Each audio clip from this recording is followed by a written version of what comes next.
ẹ wá wo àwọn ìpínlẹ̀ tí aráàlú ti fẹ̀sùn àṣemáṣe lẹ́nu iṣẹ́ kan ọlọ́pàá jùlọ ní Nàìjíríà. Àpapọ̀ ìgbà 1234 làwọn aráàlú fi ẹ̀sùn àṣemáṣe lẹ́nu iṣẹ́ kan àwọn ọlọ́pàá káàkiri Nàìjíríà lọ́dún 2023. Ọ̀rọ̀ yìí mà ló jẹyọ nínú àtẹ̀jáde kan tí àjọ tó ń rí sí àṣemáṣe àwọn ọlọ́pàá lẹ́nu iṣẹ́ Nigeria Police Force Complaint Response Unit tó mọ̀ fi léde. Àjọ náà ní ìdá 42% ẹ̀sùn tí wọ́n fi ka àwọn ọlọ́pàá ó mà ló mà wáyé nílùú Àbújá àti ní ìpínlẹ̀ Èkó. Gẹ́gẹ́ bí ohun tí wọ́n mọ̀ sọ, ìgbà 276 ó ní aráàlú fi ẹjọ́ ọlọ́pàá sùn ní ìpínlẹ̀ Èkó, nígbà tí wọ́n máa fi ẹjọ́ ọlọ́pàá sùn ní ìgbà 252 ní ìpínlẹ̀ ti Àbújá. Wo àwọn ìpínlẹ̀ tó kù àti iye ìgbà tí aráàlú fi ẹjọ́ ọlọ́pàá sùn.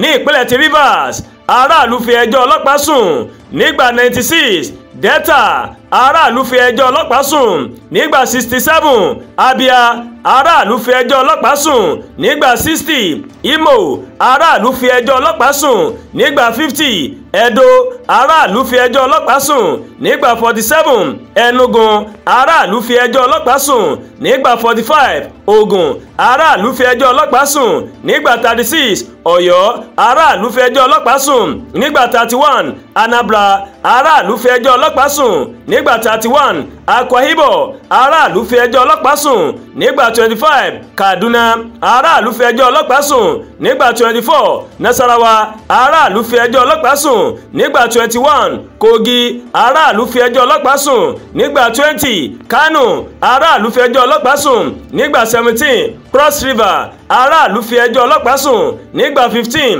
Ondo, aráàlú fi ẹjọ́ ọlọ́pàá sùn nígbà 13. Bayelsa, aráàlú fi ẹjọ́ ọlọ́pàá sùn nígbà 12. Ebonyi, aráàlú fi ẹjọ́ ọlọ́pàá sùn nígbà 10. Ọ̀ṣun, aráàlú fi ẹjọ́ ọlọ́pàá sùn nígbà 10. Benue, aráàlú fi ẹjọ́ ọlọ́pàá sùn nígbà 9. Kwara, aráàlú fi ẹjọ́ ọlọ́pàá sùn nígbà 8. Plateau, aráàlú fi ẹjọ́ ọlọ́pàá sùn nígbà 8. Adamawa, aráàlú fi ẹjọ́ ọlọ́pàá sùn nígbà 6. Niger, aráàlú fi ẹjọ́ ọlọ́pàá sùn nígbà 5. Bauchi, aráàlú fi ẹjọ́ ọlọ́pàá sùn nígbà 5 bákan náà. Èkìtì, aráàlú fi ẹjọ́ ọlọ́pàá sùn nígbà 2. Jigawa, aráàlú fi ẹjọ́ ọlọ́pàá sùn nígbà 2. Katsina, aráàlú fi ẹjọ́ ọlọ́pàá sùn nígbà 2. Kebbi, aráàlú fi ẹjọ́ ọlọ́pàá sùn nígbà 2. Sokoto, aráàlú fi ẹjọ́ ọlọ́pàá sùn nígbà 2. Zamfara, aráàlú fi ẹjọ́ ọlọ́pàá sùn nígbà kan ṣoṣo.